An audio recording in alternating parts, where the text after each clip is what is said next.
Nothing in my life had prepared me for leaving the forest, and I only started to understand what my decision meant when my feet took me far beyond the stream that marked the border of our land. I felt so empty, and the overwhelming loneliness made the tears flow down my cheeks and fall onto the path that led me away from home and everything I knew. My heart cried, and I needed all my strength to resist the urge to turn back and run as fast as I could to the cold water of the stream to wash away the feelings overflowing me. But I couldn't. The forest had given me a vision of the dark future that awaited us if I didn't come with Sara.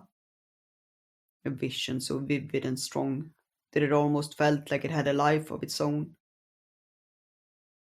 I wondered if she carried a similar vision in her heart, since I didn't understand how she found the strength to carry on after everything that had happened to her.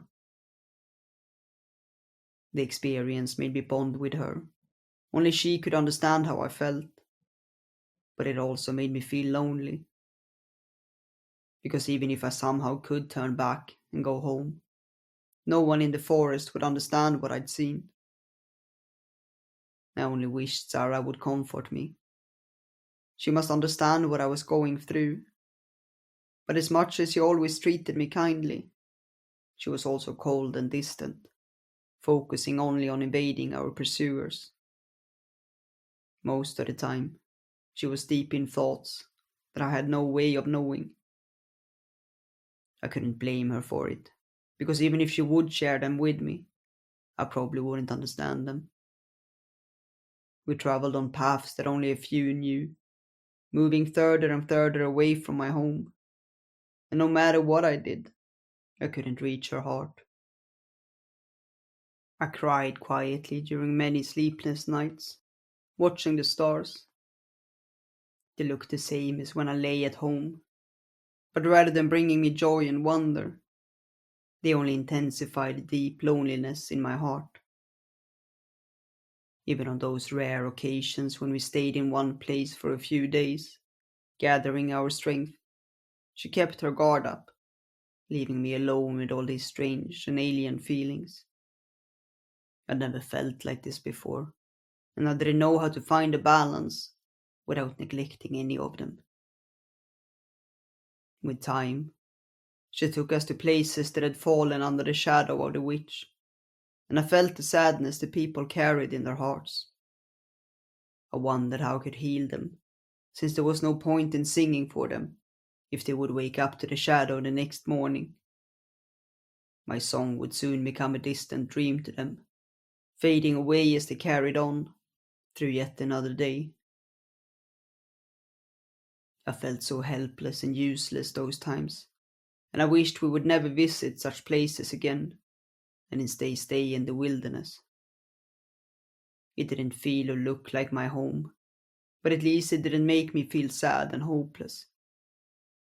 But she kept taking me there, regardless of my inner wishes, and it filled me with doubt and left me empty and drained long before we left them.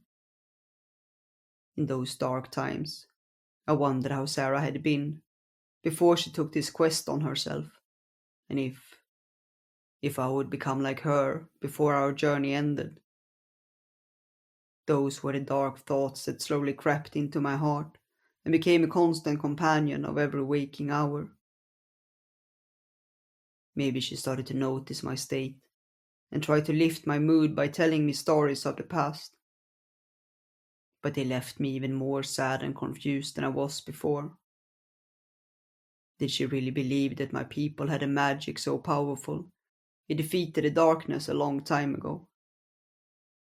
It was hard for me to doubt her words, since she was a unicorn after all, but I couldn't find any comfort in them. Especially now, when our pursuers were closing in, and Sarah began to lose her confidence that we would escape them unscratched. I dreaded the evenings when Sarah prepared me for it, telling me what would happen if they finally caught up with us.